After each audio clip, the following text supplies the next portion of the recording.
আজকের এই ভিডিওতে আমি উৎসর্গ করতে চাই কিছু ধর্মনিরপেক্ষ লাগামহীন বাক স্বাধীনতায় বিশ্বাসী কন্ডম কবিদের উদ্দেশ্যে।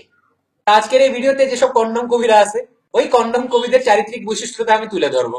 যেমন ভারত মাতার কোলে বসে ভারতের নমক খাওয়া যেসব নমক হারামি দেশদ্রোহীরা আছে, তারা যখন বলে যে ভারত তেরা টুকরে হোঙ্গে, পাকিস্তান জিন্দাবাদ, কাশ্মীর মাঙ্গে আজাদি, আফজল গুরু শহীদ হে, তখন এই কন্ডম কবিরা মুখের মধ্যে কন্ডম গুজে রাখে। মানে কন্ডমটাকে এমন ভাবে গুজে রাখে যে মুখ দেওয়ার কোনো স্টেটমেন্টই বেরোয় না। তারপর পশ্চিমবঙ্গে সাইবারিতে যখন কমিউনিস্টরা দুটি সন্তানকে হত্যা করে এবং ওই দুটি সন্তানের রক্ত দিয়ে ভাত মাখিয়ে ওই সন্তান হারা মাকে ভাত খাওয়ায়, তখন এই কন্ডম কবিরা মুখের মধ্যে কন্ডম গুজে রাখে। তারপর যখন টিপু সুলতান মসজিদের ইমাম বরকতি 130 কোটি ভারতীয় প্রধানমন্ত্রী 56 ইঞ্চির নরেন্দ্র মোদীকে ন্যাড়া করে আনার ঘোষণা দেয়, যে 56 ইঞ্চি নরেন্দ্র মোদীর মাথা ন্যাড়া করে আনতে পারবে তাকে 25 লক্ষ টাকা দেওয়া হবে, তখন এই কন্ডম কবিরা মুখের মধ্যে কন্ডম গুজে রাখে।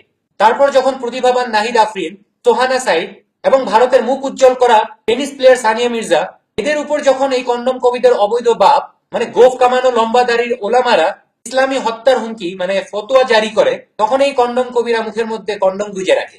তারপর পশ্চিমবঙ্গে যখন কমিউনিস্টরা যে কমিউনিস্টরা সবসময় বলতে থাকে আমরা পুঁজিপতি বিরোধী, আমরা পুঁজিপতি বিরোধী, আমরা পুঁজিপতি বিরোধী, আমরা পুঁজিপতি বিরোধী, এই পুঁজিপতি বিরোধী কমিউনিস্টরা যখন ইন্দোনেশিয়ান কোম্পানি সালিম গ্রুপের যে পুঁজিপতিরা আছে তাদেরকে নিজের পুঁতি বানানোর জন্য যখন নন্দীগ্রামের গ্রামবাসীদের উচ্ছেদ করে, তখন এই কন্ডম কবিরা নিজেদের মুখের মধ্যে কন্ডম গুজে রাখে। তারপর মুসলিমদের অত্যাচারে পালিয়ে আসা বাংলাদেশি হিন্দু রিফিউজিরা যারা মরিচঝাপিতে হাসানাত ক্যাম্পে আশ্রয় নিয়েছিল, তাদেরকে যখন কমিউনিস্টরা 1979 সালের 31শে জানুয়ারি গণহত্যা করে, তখন এই কন্ডম কবিরা মুখের মধ্যে কন্ডম গুজে রাখে। তারপর কমিউনিস্টরা যখন পশ্চিমবঙ্গে 6000 কলকারখানা বন্ধ করে দেয়, তখন কর্মহীন শ্রমিকরা অর্থের অভাবে আত্মহত্যা করতে বাধ্য হয়। তারপর ওই শ্রমিকদের মা বোনরা পেট চালানোর জন্য দেহ ব্যবসায় লিপ্ত হয়, তখন এই কন্ডম কবিরা মুখের মধ্যে কন্ডম গুজে রাখে। তারপর আরেকজন কমিউনিস্ট বিকাশ রঞ্জন ভট্টাচার্য, এই যখন আন্দোলনের নামে হিন্দুদের ধর্মানুভূতিতে আঘাত দেয়, তখন এই কন্ডম কবিরা মুখের মধ্যে কন্ডম গুজে রাখে। তারপর মুসলমানরা যখন নবী দিবস পালন করার নামে র্যালি বের করে হিন্দুদের বাড়িঘর পুরায়, তখন এই কন্ডম কবিরা মুখের মধ্যে কন্ডম গুজে রাখে। তারপর যখন আকবরউদ্দিন ওবেসি পাবলিক প্লেসে এরকম একটা স্টেটমেন্ট দেয় 15 মিনিটের জন্য পুলিশ সরায় না, তারপরে দেখো ভারতের মুসলিমরা 100 কোটি হিন্দুদেরকে কি করে।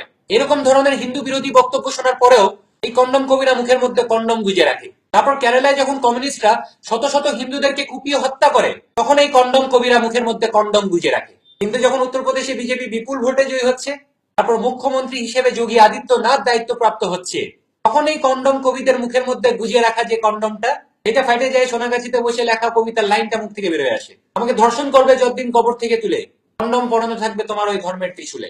আমি খুব খুশি হয়েছিলাম যখন শুনলাম যে হিন্দু সংগতির একজন জেগে ওঠা হিন্দুর ছেলে অর্ণব সরকার, যাকে আমি ফার্স্ট ক্লাস হিন্দু বলে আখ্যায়িত করতে চাই, কারণ সে শ্রীজাত মানে কন্ডম কবির বিরুদ্ধে শিলিগুড়ি সাইবার ক্রাইম পুলিশ স্টেশনে এফআইআর দায়ের করে। ফার্স্ট ক্লাস হিন্দু অর্ণব সরকারের করা এই এফআইআরটা সকল মুসলিম এবং মুসলিমদেরকে আইসক্রিমের মতো চাটা কমিউনিস্ট এবং থার্ড ক্লাস হিন্দুদের মুখে দাঁত ভাঙা জবাব।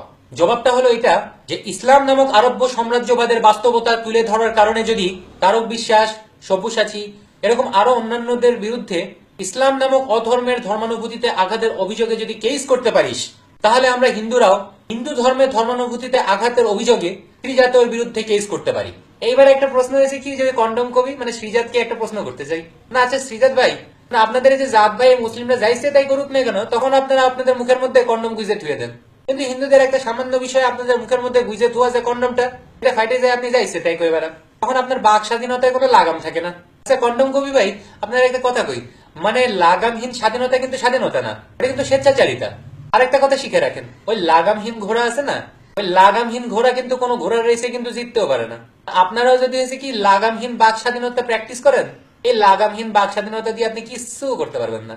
আচ্ছা আরেকটা প্রশ্ন ছিল কন্ডম কবি ভাই, মানে অশান্তি প্রিয় মুসলিমদের বাদ দিয়ে আপনি শান্তিপ্রিয় হিন্দুদের বিরুদ্ধে লিখতে গেলেন কেন? কারণটা এটা না তো যে আপনি ভালো করেই জানেন যে হিন্দুদের বিরুদ্ধে লেখালেখি করলে ম্যাক্সিমাম আমার উপরে হয়েছে কি যে একটা এফআইআর হইতে পারে, ওই কোর্টেই তো দাঁড়ানো লাগতে পারে। কিন্তু আপনাদের অবৈধ বাপ মানে ওই মুসলিমদের বিরুদ্ধে কিছু লেখলে আপনার এই মা বোন রয়েছে কি গনিমতের মাল বানায় সারা রাত ধরে হয়েছে কি গ্যাং রেপ করবে, আপনার নামে ফতোয়া দিবে, আপনারা রাস্তায় যেখানেই পাবে সেখানে ধরে নারায় থাকবে আল্লাহ আকবার করে কুপাবে, অথবা ওরা যে চপারটা দিয়েছে কি যে গরু কাটে, এই গরু কাটা চপার দিয়েছে কি আপনারা জবাই করবে।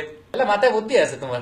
যাই হোক কন্ডম কবি ভাই, আপনার ছোট ভাই হিসেবে একটা সাজেশন দিতে চাই, আপনি প্লিজ ওই থার্ড ক্লাস হিন্দুদের মতো ওই মুসলিমদেরকে না চাইতে বাস্তবতা লিখুন। আর ত্রিশূল নিয়ে যদি আপনার কিছু লিখতে হয় তবে আমার মতো বাস্তব সত্য তুলে ধরুন।